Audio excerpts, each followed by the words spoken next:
Hello साथीहरू सम्पूर्णमा good morning अनि नमस्कार। आज पनि तपाईहरुसम्म चाहिँ नयाँ भ्लगको साथ उपस्थित भइसकेको छु। साथीहरू आज चाहिँ म चाहिँ छहरेमा चाहिँ पूर्णबहादुर लामा दाइको फर्ममा चाहिँ म आएकी छु। उहाँको फर्म नजिकै आइसकेको छु। उहाँले चाहिँ फर्म भर्खर स्थापना गर्नुभएको छ। यहाँ चाहिँ उहाँले चाहिँ बोयर र सानान सँगै लोकल बाख्राको स्थानीय स्तरमा पाइने बाख्राहरू पालन गर्नुभएको देख्न सक्नुहुनेछ। पक्कै पनि साथीहरू उहाँले चाहिँ अलिकति व्यवस्थित रूपमा नै फर्म सञ्चालन गर्न खोज्नु भएको छ। भर्खरै सुरुवातीको अवस्था भएको कारणले गर्दा सबै कुराहरू व्यवस्थापन भइसकेको छैन। यो चाहिँ बाख्राको खोर अनि यहाँ चाहिँ सुनको प्रयोग गरिएको छ। बाह्य सङ्क्रमण वस्तुहरूभित्र प्रवेश नहोस् भनेर उहाँले चाहिँ बाख्रालाई दाना दिनको लागि छुट्टै डुलको व्यवस्था गर्नुभएको छ।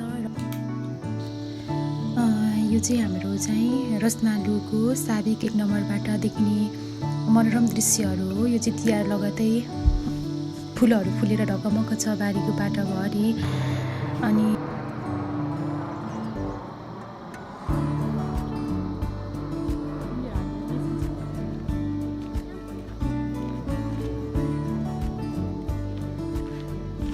म चाहिँ अहिले सुर्के गाउँमा छु। सुर्केबाट चाहिँ माथि देखिने मजुवा गाउँसम्म पुग्नको लागि चाहिँ 10 देखि 15 मिनेटको समय अवधि लाग्न सक्छ। साथीहरू सबैजनाले भिडियोमा गएर हेर्दै गर्नुहोला। अनि म त्यहाँ पुगिसके पछाडिको सम्पूर्ण गतिविधिहरू पक्कै पनि हजुरहरूसम्म चाहिँ ल्याउने छु।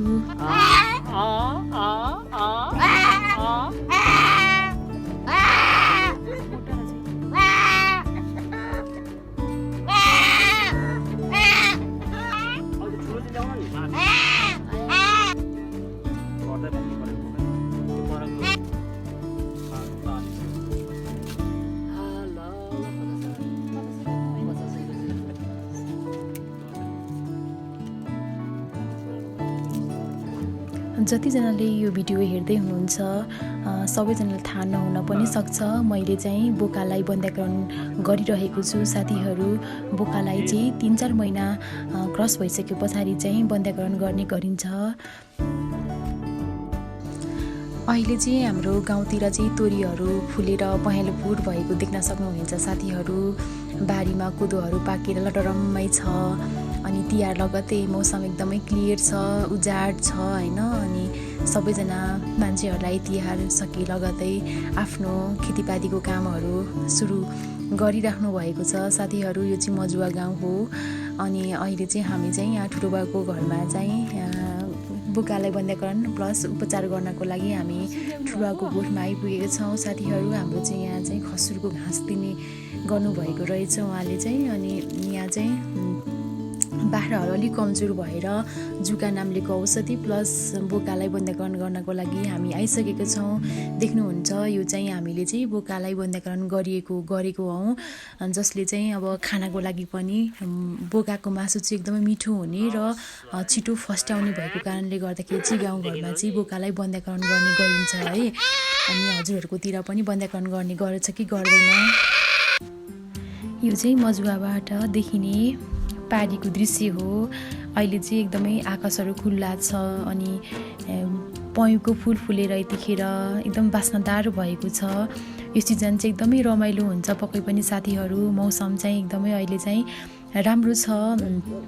अनि एकदमै रमाइलो छ, घमाइलो छ।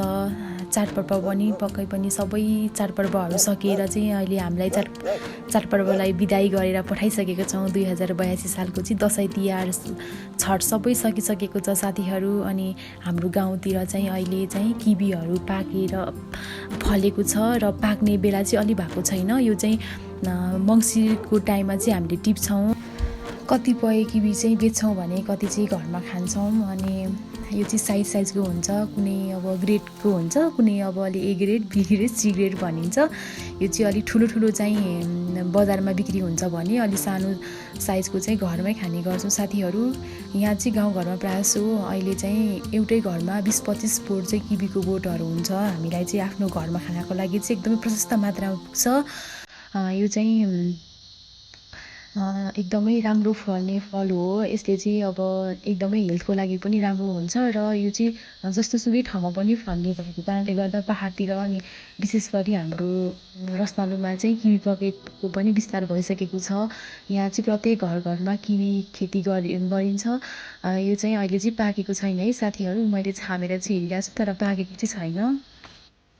यो चाहिँ यसपालिको मकै सुकाउनु भएको रहेछ अनि यो चाहिँ मकै है त साथीहरू। अनि इस्कुस हाम्रो गाउँतिर चाहिँ यसरी इस्कुसहरू फलेको छ। कतिपय ठाउँमा तरकारी खानको लागि चाहिँ तरकारीहरू हुँदैन तर यति यो सिजनमा चाहिँ हाम्रो गाउँतिर चाहिँ सिमी इस्कुस करेला अनि सबै पाइन्छ है त। अनि यो चाहिँ मेरो मम्मीले आफ्नै घरमा लगाउनु भएको लसुन खेती अलिकति लगाउनु भएको छ। अनि तिहार सके पनि हाम्रो चाहिँ गाउँतिर चाहिँ फुलहरू एकदमै फुलेर गएको छ है साथीहरू। यसपालि चाहिँ तिहार एकदम छिटो भएको कारणले गर्दा राम्रोसँग फुलहरू फलेको थिएन। तर बजार एरियामा चाहिँ फुलहरू एकदमै महँगी थियो अनि हाम्रो गाउँघरमा चाहिँ फुलहरू दसैँ तिहार सके पनि एकदमै धेरै फुलिरहेको छ। अनि किवीको झाङ चाहिँ यता पनि छ है साथीहरू, अनि कसलाई चाहिन्छ भन्नुहोला। अनि मौसम यस्तो छ साथीहरू, अहिले चाहिँ लगभग साँझको समय भइसकेको छ। म चाहिँ आफ्नो कामको लागि अगाडि बढिरहेको छु। अनि कोदोहरू पाक्ने तर्खरमा छ। अब मङ्सिर लगायतै त्यो कोदोहरू पनि टिप्ने भइसकेको छ। अनि यो ठाउँ चाहिँ लेकटार हो। यो चाहिँ अलिकति टाढामा भएको कारणले गर्दाखेरि लेकटार भनेर पनि हामीले भन्ने गर्छौँ। यहाँ चाहिँ अब दुईवटा गोरु बन्धकरण गर्नेछौँ। अनि साथीहरू पक्कै पनि हजुरहरूलाई थाहा नै होला, हामीले चाहिँ गोरु र बोकालाई चाहिँ बन्धकरण गर्ने गर्छौँ। जसकारण चाहिँ बन्धकरण गरिसके पछाडि चाहिँ गोरुहरूलाई चाहिँ नियन्त्रणमा ल्याउन सजिलो हुन्छ, जोत्नको लागि सहज हुन्छ।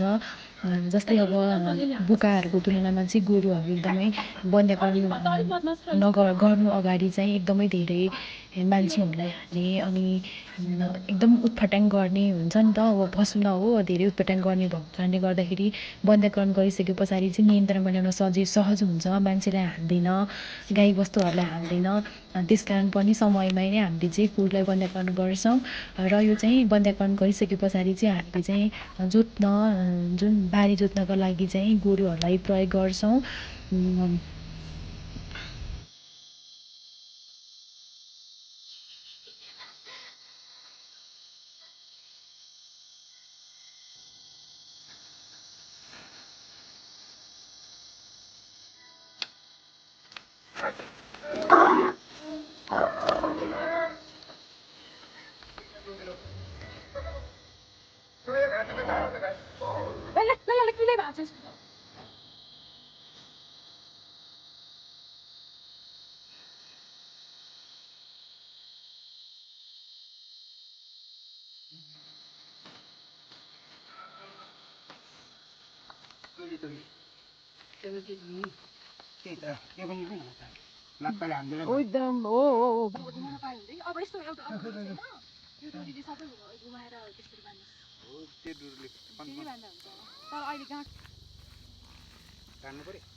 राम्रो हो नि अङ्कल सही त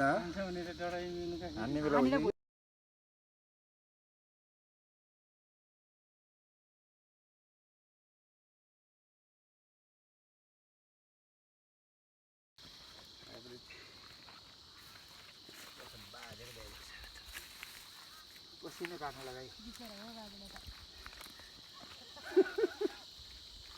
यहाँ